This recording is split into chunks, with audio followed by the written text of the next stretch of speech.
Welcome to the third, fourth, fifth, I don't know. We're kind of recording all of these out of order. Welcome to this episode of The Perplexing Perspective. I am your co-host, Julian. And I'm your other co-host, Max. And obviously, we're not alone today.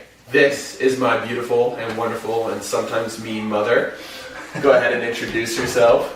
Hi, my name is Melissa. I'm Julian's mother. Yes, this is the woman that birthed and raised me. And we are here to get her perspective. So it's going to be a little interesting. It's going to be a little bit of fun.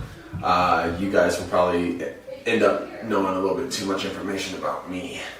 But we also have a live audience with Leah right now. Yeah. Hi, baby. Hello. Jeez. As you can tell, it's chaotic around the house. That's what happens when you live with 4 of your best friends. Yeah. So it kind of just everybody's everywhere. I'm literally looking out and Tyler's entertaining the cousins in the backyard. But all right, let's focus up. Here we go. So, Mom, go ahead. Don't forget, this is your microphone. It keeps falling back. You might want to hold it a little bit. Okay. Sorry, setup's still a little awkward. I'm still broke, so it'll still be a little awkward, but we'll figure it out. But yeah, tell us about yourself. What makes you you? Wow, we didn't talk about this beforehand. Okay. No debriefs, just questions. Right? Like, I was a little concerned about where you were going to go, and you just dove right in. Oh, yeah. That's awesome. Yeah, I'm pretty sure they can hear me. I can hear me. But, okay, so what makes me me? I guess the most forefront that I wish I could tattoo on my forehead so that it would be a disclaimer to everybody is that I am a former Marine. I spent 11 years in the Marine Corps. Thank you for your service. Yes. Yes, thank you very much. Yeah, thank you. And that is very much my personality. So I wasn't necessarily forged in the Marine Corps like I went in sweet and innocent or anything. But I definitely fit in the Marine Corps very well, and that exudes in my personality. If you know anybody that is a Marine, specifically not just military, but Marine in total, that is very much my personality. I'm a middle child, but I behave like the eldest. I'm Native American, and more specifically Mowa Choctaw, and you'd have to look that up to understand why that's significant. I don't know. What else? I'm a product of a single parent. Mm-hmm. You're a mom, a Mom. Marine. An auntie. I'm raising two of my nieces, helping raise 2 of my nieces. Who are also in the audience today. Yeah. Hello. Hola. Yeah, you're a mom, you're a Marine, you're a personal trainer, you're a wellness specialist, you're a consultant on a personal brand, you are Operations manager for a social media influencing doctor. Mm-hmm. Yeah. You are the whooper of ass. Yes. Yes. You are a lot of things. For sure. All these hats start to make you you, but I guess we could start at the beginning. Where are you from? Born in Kansas, raised in Texas, came into the Marine Corps by way of California, and then planted, I guess, in the Southeast due to the Marine Corps. We did spend a good amount of time in Texas, so I miss Texas. So from Kansas, we went to Texas and then California. Mm-hmm. And then you spent time in the Midwest in the military because you were in Illinois. Yeah. Yeah. Big 815. We're all kind of connected through Illinois in our own ways because like Libertyville. That's where I was stationed near Libertyville, and then you're from Rockford. Yeah. We've already discussed how we're twins, basically. Yeah. Mom, thank you for giving birth to both of us. Because then this podcast would be really boring with just me. But yeah, gosh, where are you at in like life right now? What is your progress? So we were, I know, no, we'll calm down. But for when me and Max did our podcast, we kind of talked about how he has been on this, I have no enemies. I am not going to hold hatred that I believe someone has for me instead. I explained how that pisses me off because that just makes him such a better person than me, in that way at least. And then it's just, so like, where is your journey? Where is 2025 leading you? Not necessarily financially, not necessarily physically, just where are you in your stage of life? What are you focusing on, if anything? He's definitely a better person than me, too.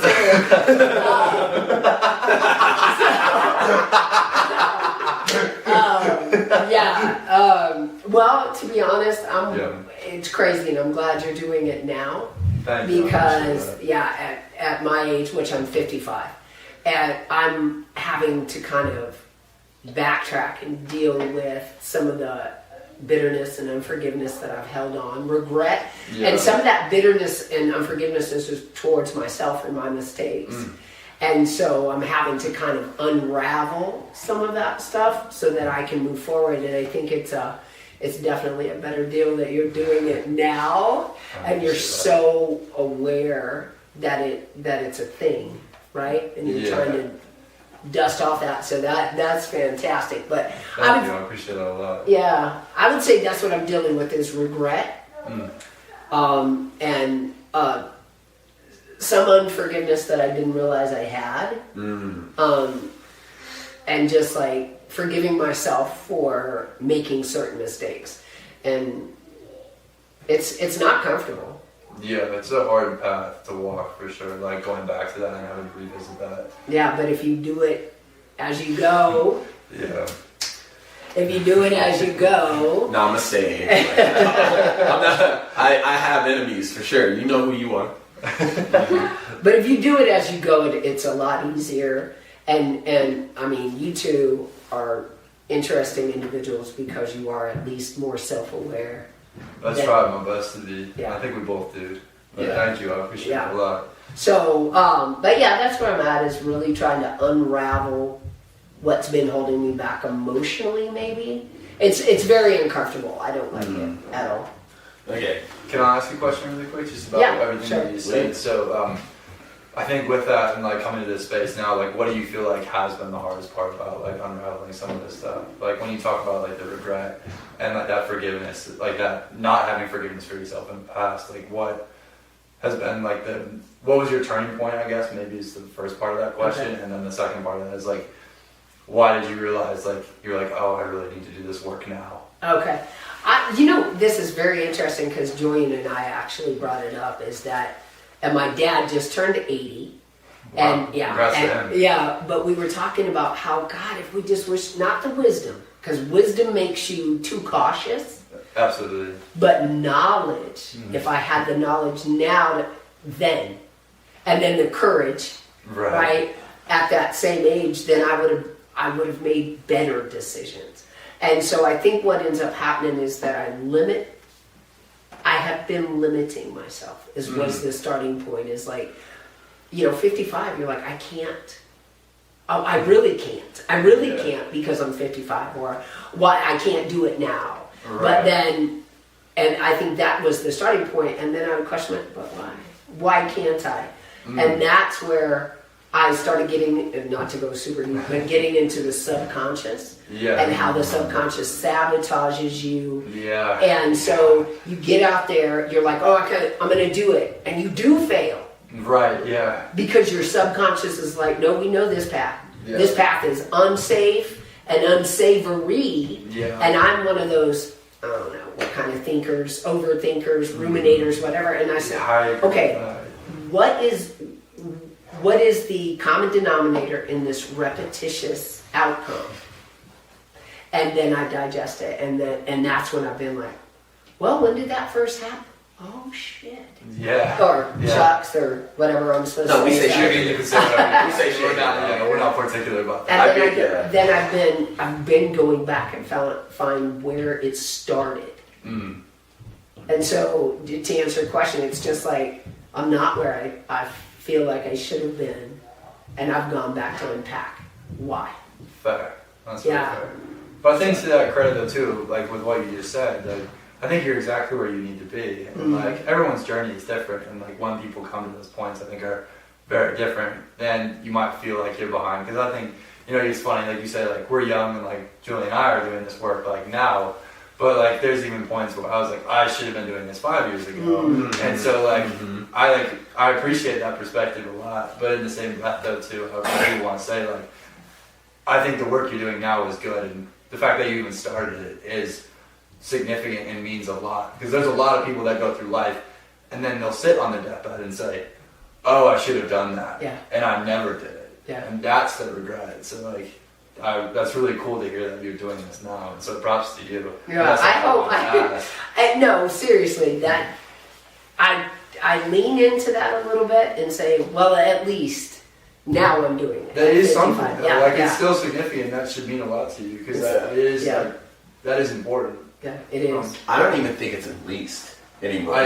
True. Because like that's the funny part. Like we're both 23, and you have a lot more life under your belt than we do. But even though we're doing the same, well, maybe not me, but like let's talk about you and Max.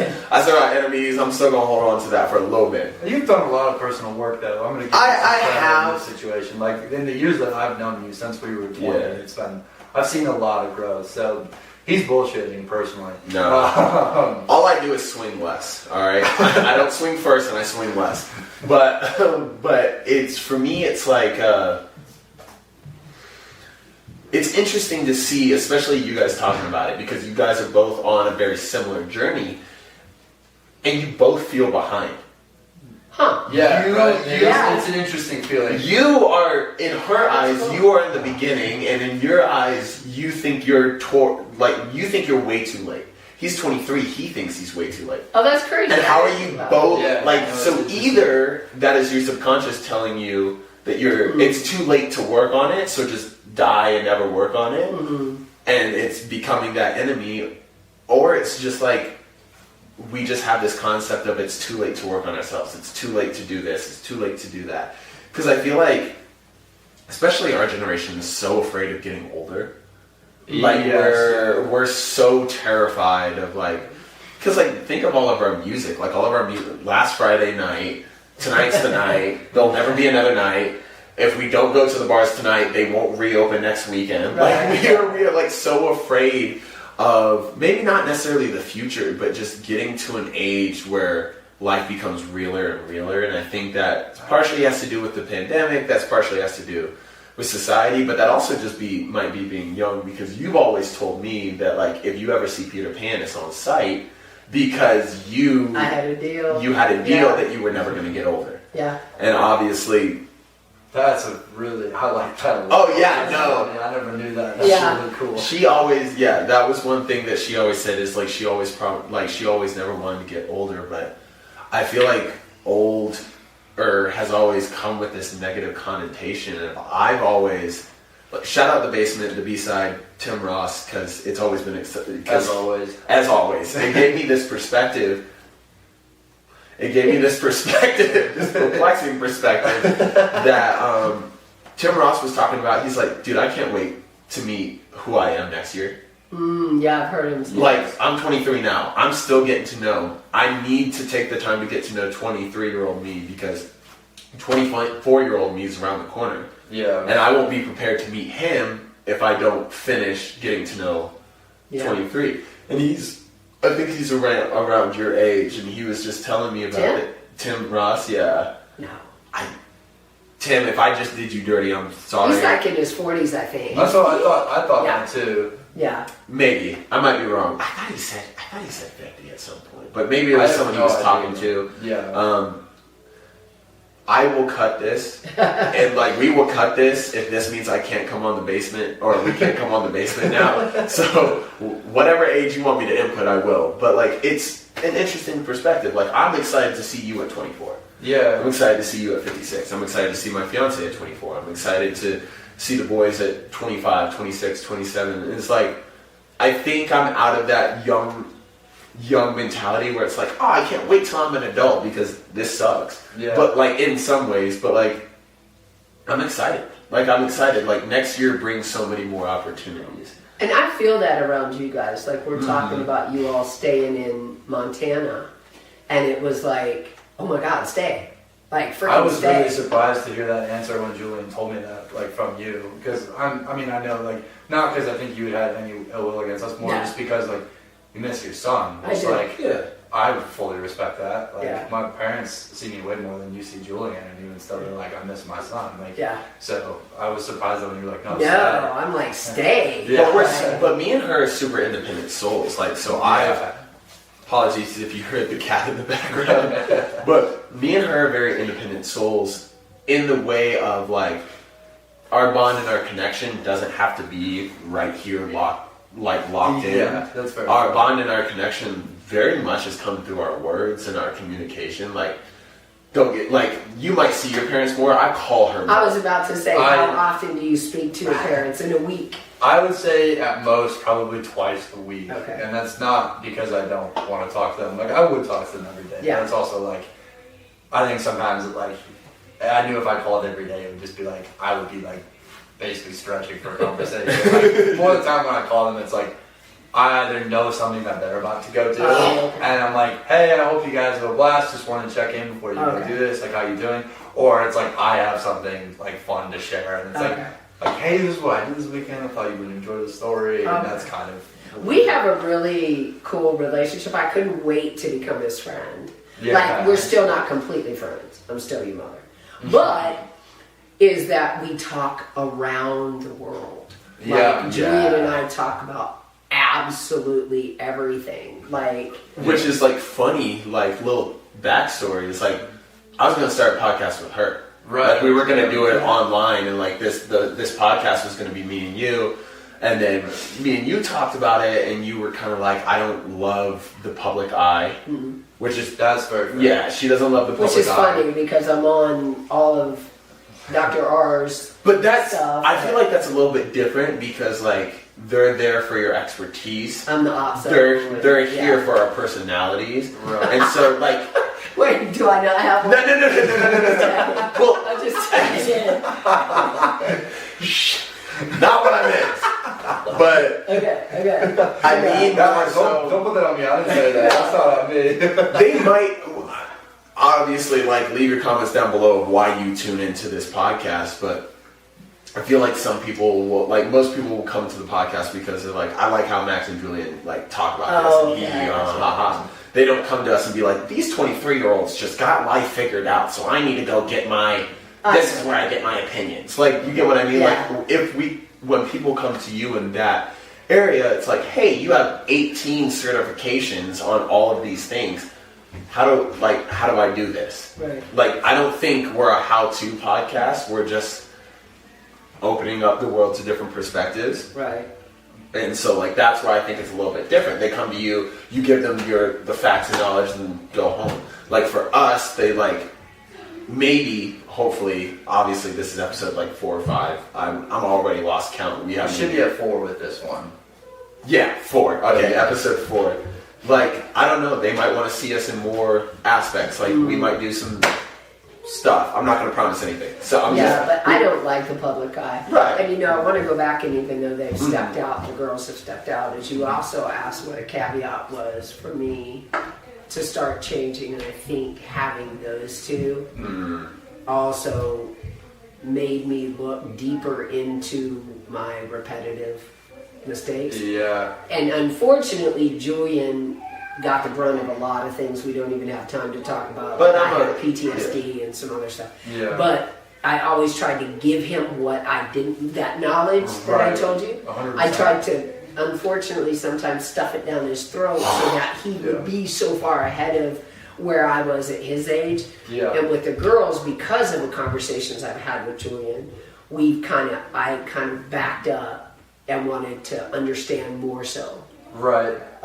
That makes a lot of my sense. self-sabotage and try to prevent them from doing that. That makes a lot of sense. I think even, like, to kind of relate to that, like, with my parents, like, because I have a younger brother. Okay. And, like, it's interesting. I mean, we were very different kids, so we were destined to get parented very differently. But it's still interesting, though, like hearing my mom talk about, like, things that she learned when parenting me first, because, like, I'm the guinea pig. Like, just like you were. Like, I can relate to that part. And be like, I was the guinea pig in some senses, and, like, they learned things with me, where it was like, or maybe like my mom honestly probably thought things that she did with me was like great because it worked for me. Right. But then it came to my brother, and it was like he was a completely different case. And so like what she would do originally with me, she would do with him at the start, and it would just fail. Yes. Right. And so like.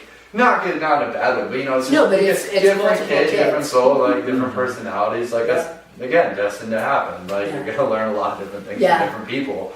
But so I've learned from most of my mistakes. Yeah, well, it's like it's opened up interesting conversations for me and you because I feel like a lot of kids have to wait so long to be able to go. Well, this is where this bothered me. This is where, because I feel like once you become sentient at like 16 and like you're like, I feel like when puberty happens and you start actually like being able to like deep everything that's going around you, you kind of, I feel like that's where you get frustrated because then you start applying the fairness of being an adult in life to being a child, and it's this weird growth period where you're like, okay, but like, all the other kids, the population, these are the rights of America, and then me. Like, one of my friends actually told me that he tried to use the Fifth Amendment to not lie to his mom about he tried to use the plead the Fifth because he was caught. Like, he knew he was caught. And she was like, yes or no, did you do this? And he goes, I plead the Fifth. And she goes, I don't give a damn. This is not a court of law. This is my house. And he was just like, but these are my rights. And she goes, you're going to meet this right and you're going to meet this left. You better tell me what happened. Black moms always have those sayings. Like y'all are the most creative when you're telling us how you about to whoop our asses. You always love to be like super creative with that, which love it. But yeah, my mom was much more direct. It was more like this will happen. Yeah, my mom was pretty direct, but it's opened up an interesting perspective because I feel like I'm able to express a lot of beefs that I had with how I was raised, and not necessarily like you were abusive or anything like that. Like I just didn't. I hated when you called down to the living room, Julian, what?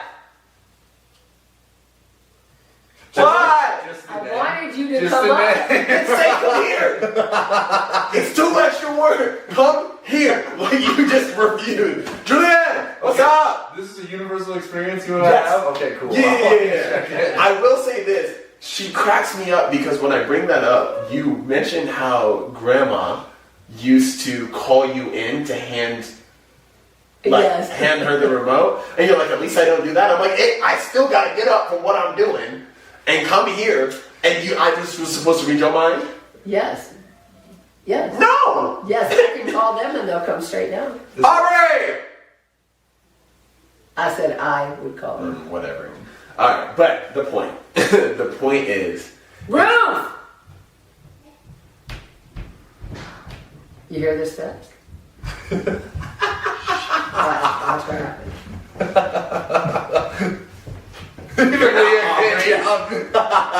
You're not Aubrey. Are we good? No, there's the other one. There she is. Okay, point proven. Proving a point. What? I was wrong. What was this point? First of all, I think it's hilarious that Leah, Estella, and then Aubrey showed up. We were proving a point about how my mom used to call my name and just be like, Joanne! I'd be like, what? Just would stop talking, and that means come here. And I was like, that's just not fair. Let them get older. Like, let them get to 15. They're going to hit you with the what? Huh? We're on the porch. Oh, dang, y'all heard. Yeah, I heard it. You heard me, or did you hear Ruth? Did you I hear heard something. I honestly was just like, what was that? And then I just randomly followed. Yeah. Wow. I followed because they heard it. I heard my name, but the screen door was open, and I was like, what do they need me for? Oh. Yeah.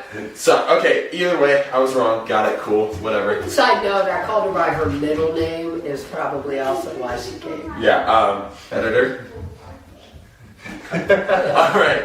But it opens an interesting perspective because one, I can air a lot of the beefs that I've had about how you raised me, but also since the age gap is huge. Like they're 12 and I'm 23. Yeah. No age gap between me and the cousins. Okay. And our age gap is huge. I get to you get to have the perspective, like I'm able to communicate it to you as an adult Yes. of where they're coming from. Yes. Because we're having that same parenting experience. Well, like we both are having you as a parent, and I'm able to course correct a little bit of things that. A little bit of situations. I'm trying to be. I'm trying A little bit, Mom. A little bit. Yeah. I'm trying to be professional. I'm trying not to get hit up on YouTube. But it's just like it's given an interesting perspective. It's like you're more calling like a kid perspective. And I do call. Yeah. And I do ask. It's just super interesting. This is happening. This is how I think I'm going to handle it. And I do ask your male perspective too. Mm-hmm. That's really cool because that's actually the same relationship I have with my mom as well. But I also recognize that that's rare. It is. And like, so it's cool sitting here hearing another, well, not just person, but like a personal friend of mine, like having this similar experience. And like, I'm not saying that's, again, like, it was a lot similar, like how we came into that was very similar to like, growing up, I left the house and like the relationship just changed a lot too. Yeah. And there was just, life just happened, and so a lot of things changed. But yeah, it's cool, like, I like that you were just saying that too. It's like you'll call and ask Julian not just like his opinion on something, but like a male perspective, asking more like, what do you think of this entire situation? Because my mom and I both do that with each other a lot now too. Okay. And I'm like, well, I think it's funny, like, sometimes we call a lot, or sometimes we call very little, and that's okay. Like, it's more just a matter of what happens, like, in life for both of us at that time. But the main time though where we really have those deep conversations is when I see her in person.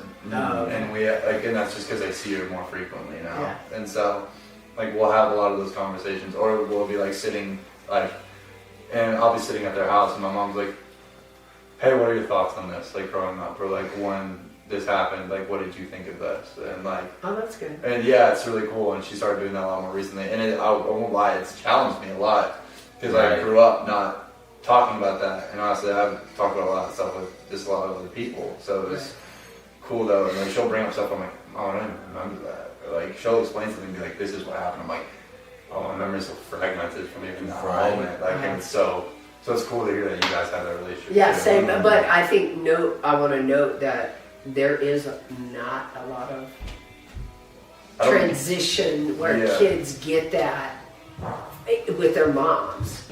Especially boy moms. Yeah, son and mother, I don't think. Yeah, I would agree with that. Yeah. 2-minute warning. Perfect. Yeah, I do. I don't think it's as often. I'm very thankful for it, and sometimes to the point, and your mom probably feels the same way, that I'm kind of embarrassed. I feel like one of those parents where I'm like, oh my God, my son is so great. And like, I think maybe my mom did, but now she's really embraced it. She loves her boys very much. Yeah, I say it all the time. I was like, my son is so freaking cool. Like, and they're like, We're both lucky to have moms that are super supportive. Like us. Like, I really like, like, it's funny. Like, I was telling my mom, like, she listened to our first episode, and like, I was like, I hope like I made you proud, like, with what I'm doing. She's like, hey, I don't want you to make me proud. I'm proud of you if you're doing something that fulfills you. That's and right. I've heard you say some of the things that you're doing exactly. as well. So it's like, we're super blessed to have that perspective on life. Absolutely. 100%. And for a lot of people, that would be perplexing. Yeah. So yeah. Absolutely. Oh, and we're going to take a break off of that. That was good. Thanks, I appreciate that. We'll be back.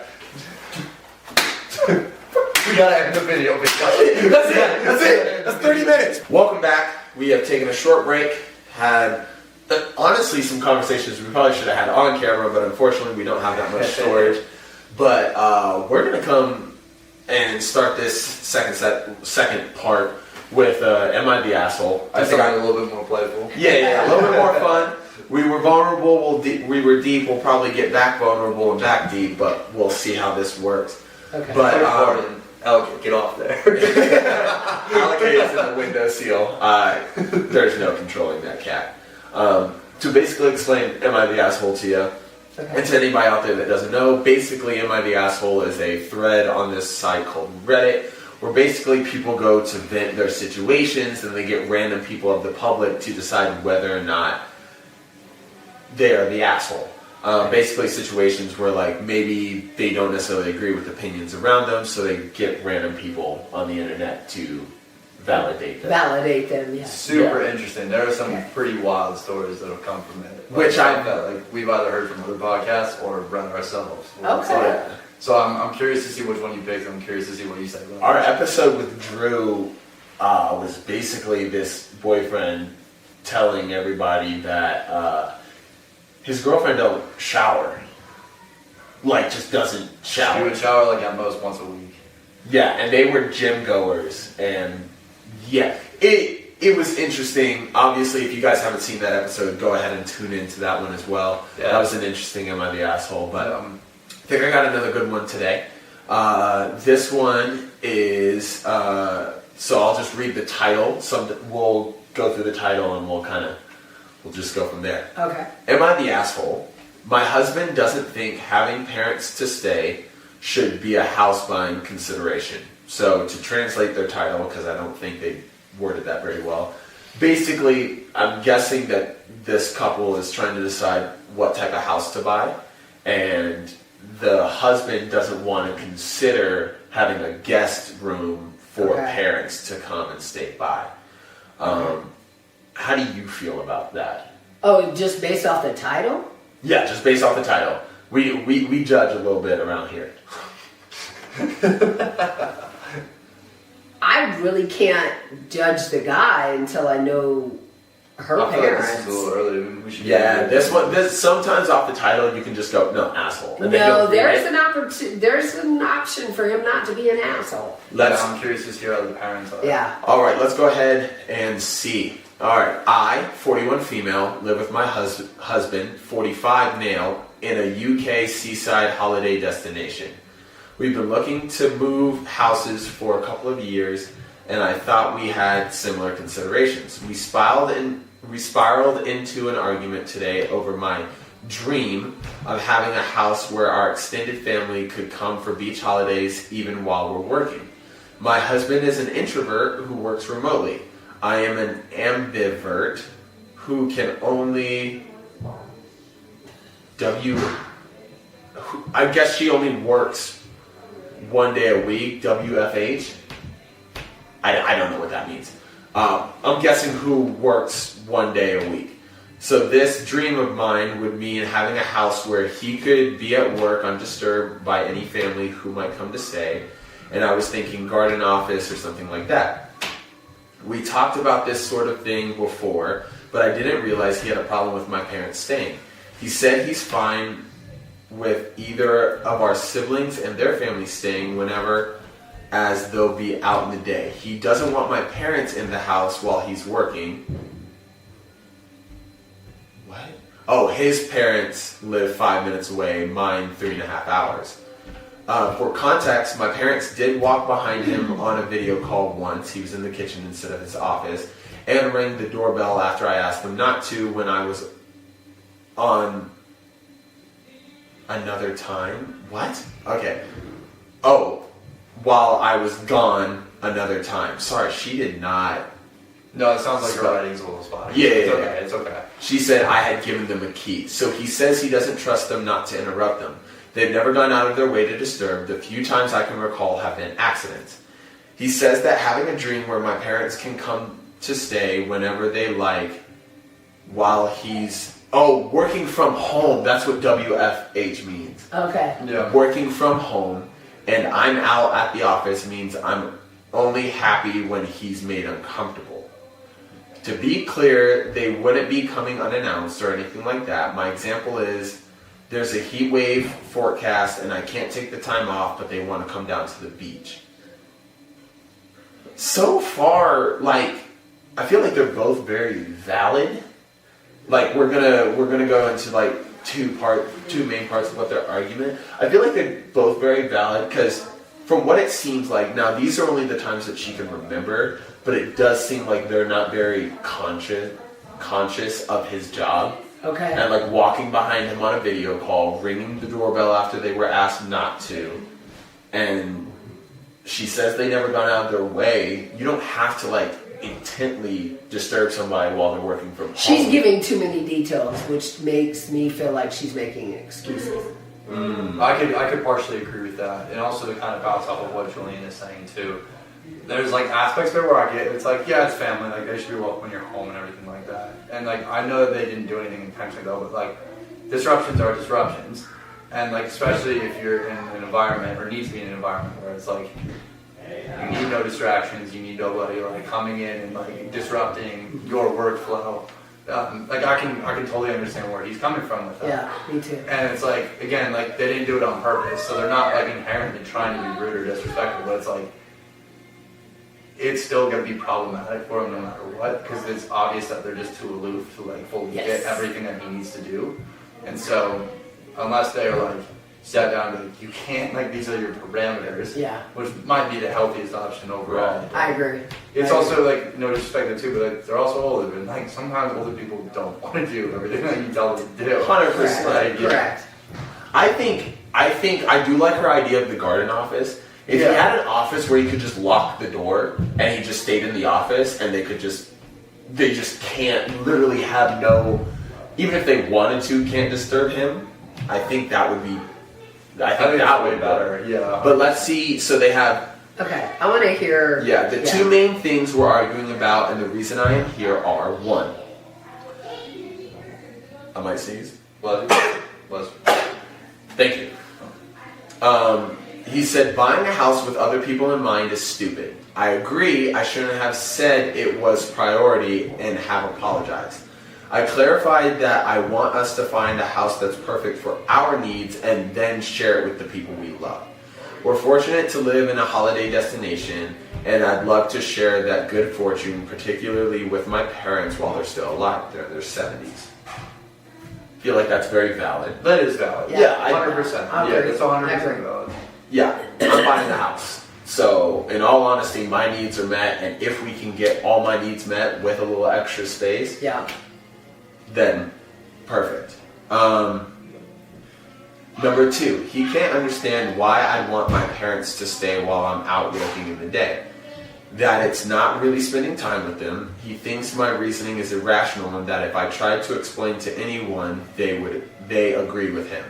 So here goes. While most of the time I can take days off when my parents visit, they're retired and could visit more often.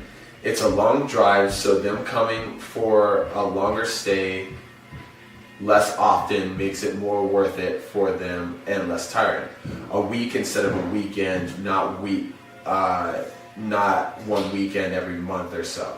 For me, it would give the illusion of them living nearby for a while. I know this part sounds silly, but I like the idea of them being around after work. I'd rather see them all day, but seeing them after work a bit more often would make it feel like they were closer by.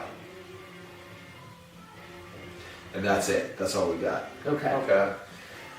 I think there's more to it. If his parents live 5 minutes away and he's cool with her siblings, it's got to be something with the parents. I Yeah. can kind of understand. and not hearing his side of it, I can't directly say. And then she backtracked from their argument because she said in their argument it was priority. Right. That there was extra room, and then when he argued it, she's like, oh, no, not priority. It's just kind of important. It's on my wish list versus priority. But if her parents are 70 years old and they're not complete toxic people, Right. bruh, suck it up. It's her parents. I mean, yeah, it's like you kind of signed on to this. You're also a 45-year-old man. It's like, Yeah. you've been trying to figure it out. Right, I do agree with that. And you do marry into a family. Yeah. Like that's one thing. Like that is also now your family. Yeah, that's not her parents and my parents. These are the parents. Correct. Like they're both parents. They're both mom. They're both dad. Yeah. They're, like that's you marry into a family. And for me,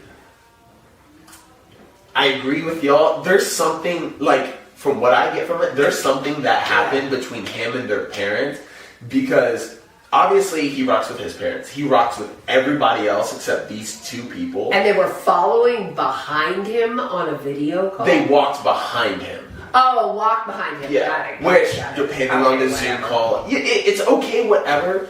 But if I feel like those are the bullshit reasons that he Yes. doesn't want them there, Yes. and there are real reasons. Yeah, I think he was given some lighter hearted answers than probably what he's really thinking. Because what it sounds like, let's say everybody in here, like the husband and the wife are both rational, intelligent 45-year-old people.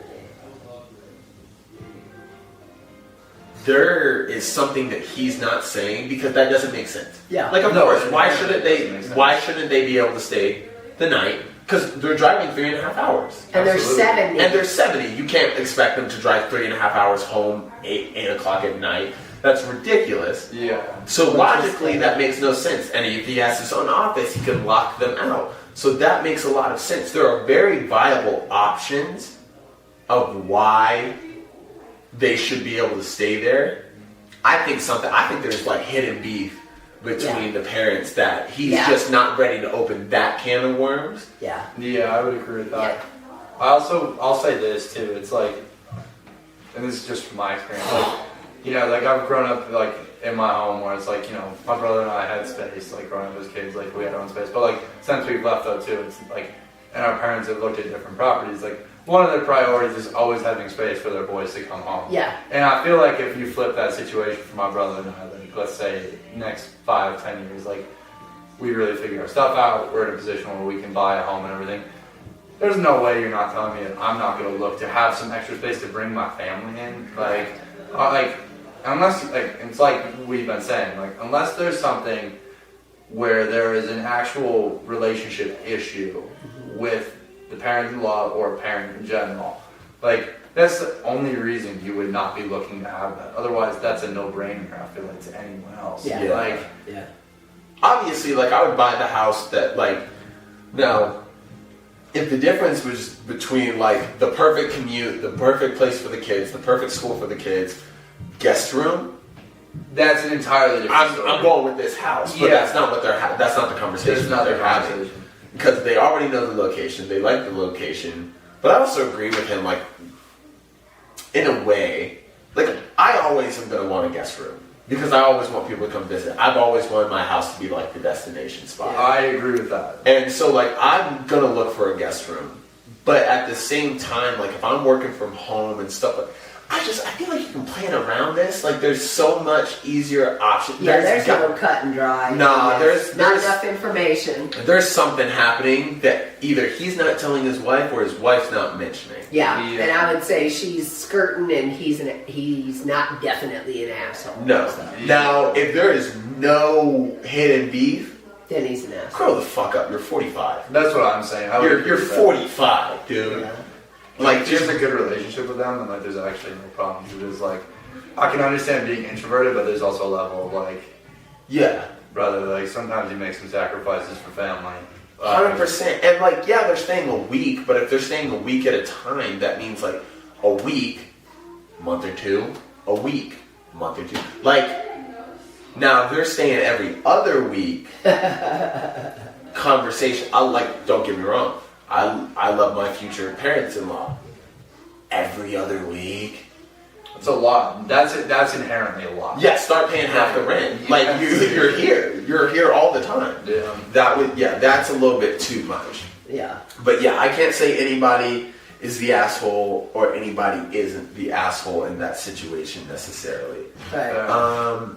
I do have one more. Let's do it. How much time do we have left? Okay, we got 13 minutes. Oh, we're gonna skip the title part. I'm just gonna read through it and then we'll talk at the end. Okay. Oh wait, this is an update. Crap. Okay, hold on. Okay. Am I the asshole for telling my parents I can't wait to move out and get away from them? Sorry if I sound kind of whiny about this. You probably are going to if you start the post about like that. I'm really tired of everything. So my parents have me... Sorry. My parents have me, 16 male, my brother J, 13, my sister L, 11, sister S, 9, and brother T, 6. Yeah, I would want out too. Yeah, they have a military unit. Yeah, exactly. That is an army. My parents are expecting another kid in like a month. They treat me so differently. I had chores from a young age. I was babysitting my siblings from a young age, 7 technically when I started, and I was left in charge when I'd go when we go shopping because I had to make sure my siblings didn't run off or anything or I had to hold their hands. They never had to do any chores. My parents don't ask them to do anything, just me. When I say no, they'd get mad and make me. I'd ask why I had to do stuff and not my siblings, and they said my siblings were younger, so it made sense. This continued. Huh? Bless you. Thanks. Cough into the mic, please. My parents don't ask them to do anything. This continued for years, and as they had more kids, nothing changed regarding chores. My siblings won't even throw stuff in the trash. They throw it on the floor or leave it behind for others to pick up after them. I resent having it on my shoulders when I was younger than all of them when I was first assigned chores. My parents and I have this tension between us since they announced mom's pregnancy. The closer mom gets to giving birth, the worse it gets because I put my foot down more and they told me I don't get to say no to them. Then a few weeks ago, I ended up in the hospital and diagnosed with a heart condition. It was scary as fuck. And the house fell apart while I was in the hospital. Literally, it was disgusting by the time I came back, and it wasn't because they were so focused on me. My parents only came in when the doctor was calling or when they were asked to. The rest of the time, I was alone. A social worker was assigned to us after my hospital stuff, and she heard all that was going on and said she'd help us. She said she would make sure we had enough so it wasn't on me as much. But they're not listening to her, and I was expected to get back to normal. None of my siblings cared when I got out. They still tell me to do stuff for them. I told the social worker my parents were ignoring her, and she told me to be prepared for nothing to change because they won't remove me for anything going on. My first night back, my parents went out and left me babysitting. The house was still filthy, and I'm refusing to do it because it would take forever. My parents keep saying if I'm doing better, I should be back to normal, even though I was told to take it easy for a couple months. Yesterday, they were complaining that the baby could come at any time. The house is disgusting. I said it wasn't my fault. They told me it's my job to take care of this stuff. I told them they should have all of us doing some chores so it's not a single person. Things continued, and then I told them I can't wait to move out and get away from them when I'm 18. That they're shitty parents who don't deserve to have kids. They were like, what the fuck do you mean you're leaving when you turn 18? Then they asked where I'd go and why I'm being such a brat. At first, kid was just whining, and then the heart condition changed a lot of shit. Yeah, I'm gonna let somebody else talk. Go ahead. Y'all go. What do you think? I'm gonna let you start. I find it very hard to believe that it is as drastic as the child is making it sound, and a social worker hasn't at least filed a report. Now, granted, they won't take him out of the house for just having to do the chores. But you got all them damn kids, and you have one child doing it, and that's not and most parents that behave like that do abuse that child. So you've got, like, the dynamic is off to me. Now, are the parents dependent on that kid? Possibly, but it sounds to me like the kid takes on. Like, okay, I was similar to that. Right. I love y'all. I love y'all. But my siblings did not clean, and my mother did not clean the same way I clean. Right. And if I were to tell y'all that in that wording, it would sound pretty freaking drastic. Yeah, 100%. But it's not that bad. Like, to me, filthy. Yeah, you're filthy versus my filthy versus his filthy. It's perspective. No, perspective. Right? Yeah. So, like, dropping stuff on the floor sounds really, there's stuff on the floor. There's probably stuff on the floor, but that doesn't, like, in our minds, we go, like, there's trash all over the floor, and there's blankets, and there's food, and there's all that. Maybe not. Maybe it's just not organized and neat and everything's back in its place. Right. And not doing something versus, like, I coughed Leo is what I did, is when the kid was talking. I said, Leo. Because of, you're my second son, sort of. Yeah. But because you take on more responsibility and you can't handle the house being messy, and everybody else, Scott Hazen, is sitting around waiting till you get it done, doesn't mean they didn't have chores. It means you didn't wait till they got their chores done. So you did it. I did that for years and found out that was his freaking plan. This is the brother right underneath me. Yeah. He knew if he sat down, even though I would be mad, I would do his chores.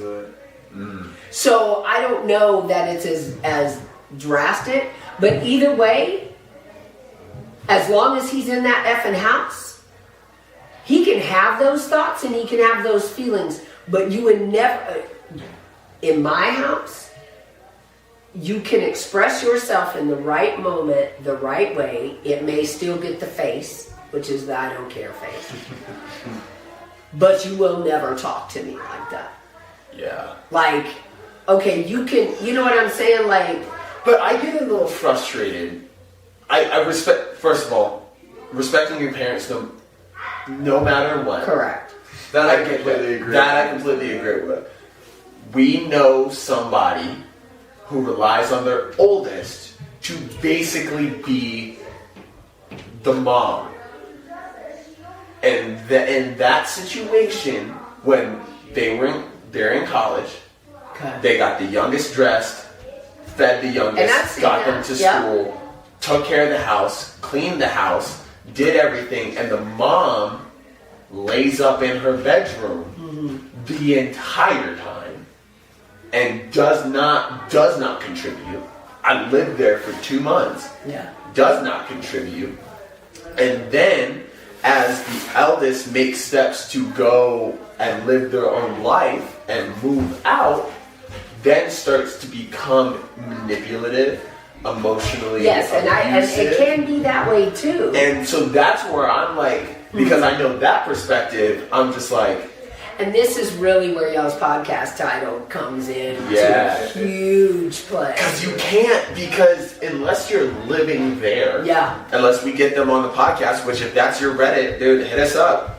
I'm not saying we'll fly you out, but like if you come, we'll like let you be on the podcast. But like, But that's interesting because I'm seeing it kind of from a kid's, like being that child that had particular standards and didn't think that my siblings lived up and my mother lived up to those standards. And I did pop off at my mouth and my mom, and she backhanded me in the mouth. You know, like, I mean, but and then you're saying it because you've seen a different perspective and you've seen that happen. That's interesting. Because I've seen,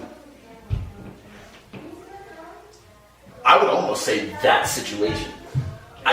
Almost that many kids in the house. And I'm not saying the other kids don't contribute, but it's like almost like an everybody hates Chris moment. Where it's like, go do them damn dishes. No. Boy. And it's like one of those where it's like Drew and Tanya are, from Everybody Hates Chris, are sitting there watching TV. Why can't they dry the dishes? Or like put them on the rack or anything like that? Why can't we work together? Why is it Chris do the dishes? Why is it Chris take out the trash? And that's one of those situations where it's like, I also have a problem with like the eldest becoming the, in a perfect world, third sibling, third parent. Yes, you set an example, but you are still a child. You're not. You shouldn't be raising a kid. As well, like I do think, like if you take on the responsibility of a child on purpose or on accident, it is overall your responsibility to parent and look after that child. So a large portion of those responsibilities should fall onto you, and to rely entirely on another child of yours that is also your responsibility to handle all the things that you also took on as a responsibility. It is like inherently problematic It in is. my mind. So I agree with that Yeah, perspective. me too. The one thing that I think that really stuck out to me that I was like, I initially agreed with both of you where I was like, I think this kid is 16 and maybe doesn't have the perspective of what it's like outside of his house and like, antsy and want to get out, like more like that desire, like ready to fly the nest, which like I think you and I can relate to that and most everyone in their life can relate to that at some point. Yeah. But with that though, like the actual health problem happening and then still being like so reliant, Yeah. it's like that to me was like, oh no, okay, he actually is making a lot more sense in this situation. Yeah. And that's because like, especially with like heart, like, I mean, I'm not a doctor, so I don't know, but like there's a lot of correlations between stress having Absolutely. a very, very like, stress is very easy to cause issues physically. Correct. Like, especially Correct. with heart issues and everything, there's so many cases of like people being overly stressed and then having heart attacks and things like that. So like if he's 16 and then goes to the hospital for a heart condition, and it's like then you're stressing him out after he had this like a serious medical event where if something else happened, like he could easily die. Correct. Right. And it's like that's where it's like, okay, pump the brakes. This is where Yeah. like you actually need to do some analysis of like what's going on. And I know she's pregnant too. That doesn't make that easier, but it's where's also like where's the there's dad? also Exactly. 5 other kids. 5 other kids. The dad. The dad's present. There's a 13-year-old and 11-year-old. They can They're figure right. out, Yeah. they can figure out how to do some laundry, how to turn on a vacuum, and do some Correct. other stuff. Correct. Like so, that's the part where I'm a little like Yeah, that got me too. that got Yeah. me like The that heart- part. at That first part I I was was like, you don't play with health, and the Yeah. fact that they were so adamant of being like, you get back to it, like no matter what. Yeah. I'm a little like, that could actually endanger somebody. Yeah. Like, That's that's heart problems at a 16-year-old that aren't genetic, insane. which That's we insane. don't know. He didn't specify, so But who knows? If they're not genetic, Could be in a large heart, could be whatever. yeah. Like, But if it's not genetic, that is environment.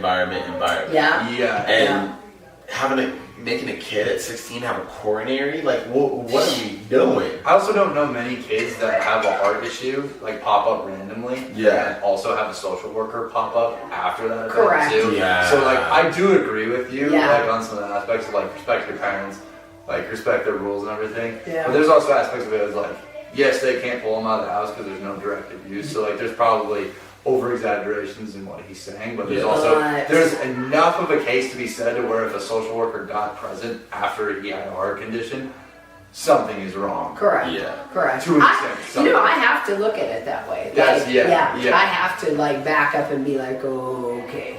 It's Right. tough because you want to say both sides, and like I agree with Yeah. both sides, but it's also like looking at it from the other side. It's like you don't want to also discount a kid who just had a heart issue. Yeah. And if I put myself in his shoes, right? He's stressed too. Yeah. Yeah. I could see it. Oh. I could see it.